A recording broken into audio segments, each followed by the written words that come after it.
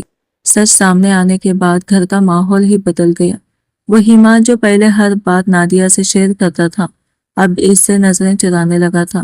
Nadia کو محسوس ہوتا کہ اس کے اندر محبت کم نہیں ہوئی، مگر ایک گہری سی شرمندگی اور دوری ضرور پیدا ہو گئی ہے۔ وہ حافظ سے آتا تو کوشش کرتا کہ جلدی سے کمرے میں بند ہو جائے تاکہ اسے نادیہ کی فکر مند اور ہمدرد نظروں کا سامنا نہ کرنا پڑے، جیسے وہ خود کو اس رشتے سے بھی چھپانا چاہتا ہو اور اپنے درد سے بھی۔ ایک شام نادیہ نے اس کے لیے اس کی پسند کی کباب بنائے۔ دل میں امید تھی کہ شاید کھانے کے میز پر بات چیت کا کوئی راستہ نکل آئے گا، مگر حماد نے پلیٹ اٹھائی، خاموشی سے صوفے پر جا بیٹھا اور ٹی وی کی آواز اتنی تیز کر دی کہ کسی گفتگو کی گنجائش ہی باقی نہ رہی۔ نادیہ وہی کھڑی اسے دیکھتی رہ گئی۔ اسے لگنے لگا کہ یہ صرف ایک بیماری نہیں رہی بلکہ ان دونوں کے درمیان ایک ایسی خلیج بن چکی ہے جو انہیں ایک ہی گھر میں رہتے ہوئے بھی اجنبی بنا رہی ہے۔ اگلے دنوں میں نادیہ نے خود کو مصروف رکھنے کی کوشش کی۔ وہ گھر کے کاموں میں اس قدر الجھ گئی کہ سوچنے کا وقت ہی نہ ملے۔ اس نے پورے گھر کا فرنیچر بدل دیا، پردے دھوئے اور کچن کو نئے سرے سے ترتیب دیا، مگر اس کے ذہن کے کسی نہ کسی کونے میں حماد کو وہ کمزور چال اور لنگڑاہٹ مسلسل موجود رہتی اور وہ بیماری چھپ نہیں رہی تھی، ہر قدم پر ظاہر ہو رہی تھی اور نادیہ کے دل میں خوف بڑھتا جا رہا تھا۔ ایک دن شام کو وہ صحن میں پودوں کو پانی دے رہا تھا کہ اچانک اس کے ہاتھ سے پائپ چھوٹ گیا۔ وہ درد کی شدت سے وہی دیوار کا سہارا لے کر بیٹھ گیا۔ نادیہ فوراً دوڑ کر اس کے پاس پہنچی اور اسے سہارا دینا چاہا، مگر حماد نے تلخی سے اس کا ہاتھ جھٹک دیا۔ اس کی آواز میں تکلیف بھی تھی اور غصہ بھی۔ وہ بولا، نادیہ میں کوئی اپائش نہیں ہوں، تم بار بار میرے پیچھے کیوں پڑی ہو؟ نادیہ نے خاموشی سے اس کی بات سن لی۔ اس بار اس نے کوئی جواب نہیں دیا، نہ کوئی بحث کی، بس آہستہ سے واپس کچن میں چلی گئی۔ اسے اندازہ ہو گیا تھا کہ حماد اپنی جسمانی تکلیف سے زیادہ اپنی کمزوری کے احساس پر غصہ نکال رہا ہے، اور سب سے زیادہ اس بات پر کہ اب یہ راز صرف اس کا نہیں رہا بلکہ نادیہ بھی اسے جان چکی ہے۔ اس کے لیے شاید سب سے مشکل یہی تھا کہ وہ اب نادیہ کے سامنے پہلے والا مضبوط پر اعتماد انسان نہیں رہ گیا تھا۔ راتوں کا سکون جیسے مکمل طور پر ختم ہو چکا تھا۔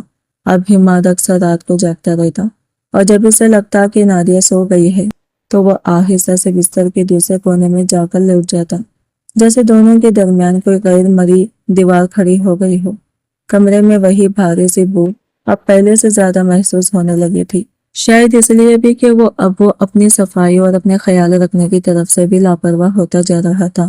نادیہ کو لگتا تھا جیسے وہ اپنی ہی تکلیف سے تھک کر ہر چیز سے بے پرواہ ہو چکا ہے۔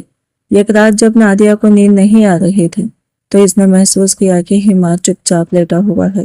اندھیرے میں اس کی سانسیں غیر معمولی طور پر بھاری لگ رہی تھی اور کچھ لمحوں بعد نادیہ کو یوں لگا جیسے وہ رو رہا ہو۔